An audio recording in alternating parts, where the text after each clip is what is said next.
எல்லோருக்கும் வணக்கம். திருவள்ளுவரின் காமத்துப்பாலிலிருந்து ஒரு பாடலுடனே பார்க்கலாம். 1101வது பாடல். இந்த பாடல் ஒரு அருமையான கருத்தினை கூறுகிறது. இந்த கருத்து எனக்கு இப்பொழுதுதான், இது திருவள்ளுவர் சொன்ன பிறகுதான் இப்போ இப்படி ஒரு கருத்து இருக்கிறது என்று தெரிய வருகிறது. இப்படிப்பட்ட கருத்தை வேறு எங்கும் படித்ததாகவும் இதை கேள்விப்பட்டதாக கூட தெரியவில்லை. சினிமாவில் நிச்சயமாக வந்திருக்காது. சினிமாவிற்கும் உண்மையான ஆண் பெண்ணில் நடக்கும் உறவிற்கும் சினிமாவிற்கும் எந்தவித சம்பந்தமில்லை. சினிமாவில் வரும் ஆண் பெண் உறவுகளை நீங்கள் எடுத்துக்கொள்ளார்கள். அவை அனைத்தும் காதல் என்றால் என்னவென்று தெரியாதவர்கள் எடுத்த படம். எனவே அதை பற்றி நீங்கள் கொஞ்சம் கூட கண்டு கொள்ளாதீர்கள். காதலை தெரிந்து கொள்ள வேண்டுமென்றால் காமத்துப்பாலை எடுத்து படியுங்கள். இதில் இந்த குறள் என்ன சொல்கிறார்?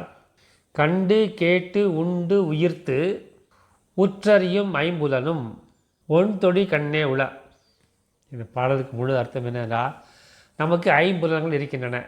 அவை கண், காது, மூக்கு, வாய், உடல், தோல் என்று எடுத்துக்கொள்ளலாம். ஐம்புலன்கள் இருக்கின்றன. ஐம்புலன்களுக்குமே ஒரு இன்பத்தை தருபவை இருக்கின்றன. கண்ணினால் அழகான காட்சியை பார்க்க முடியும். காதினால் இனிமையான இசை இல்லை சொற்களை கேட்க முடியும். நல்ல உணவை ருசிக்க முடியும். நல்ல மனம் இருக்கும்.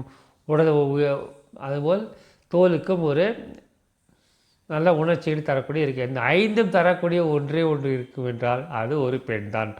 அழகிய வளையல்களை அணிந்த பெண்ணால் தான் இந்த 5 புலன்களுக்கும் மகிழ்ச்சியை தர முடியும் என்கிறார் திருவள்ளுவர் அவர்கள். எவ்வளவு அருமையான கருத்தை சொல்கிறார். ஒரு பெண்ணை பார்ப்பது, ஒரு அழகிய பெண்ணை பார்த்து நமக்கு சந்தோஷம் கிடைக்கும். அதுவும் நம்மில் காதல் கொண்ட பெண்ணை பார்ப்பது நமக்கு சந்தோஷம். அந்த காதல் கொண்ட பெண்ணின் பேச்சை கேட்பது நமக்கு இனிமை. அந்த பெண் அருகில் வரும்போது அவளுடைய வாசம் நம் மீது படும்போது அது ஒரு அருமை. அவள் சமைத்த சாப்பாடை சாப்பிடுவது இன்னும் அருமை. அவளை கட்டி தழுவும்போது நம் உயிருக்கு உடலுக்கு ஒரு இன்பம் கிடைக்கிறது.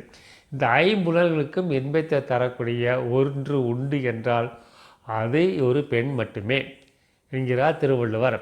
நமது மந்திரம் அன்பே செய்வோம், அன்புடன் வாழ்வோம், கடமையை செய்வோம், இதனுடன் வாழ்வோம், எல்லோருக்கும் உதவி செய்வோம், எல்லாம் சிவபயம். நன்றி, வணக்கம்.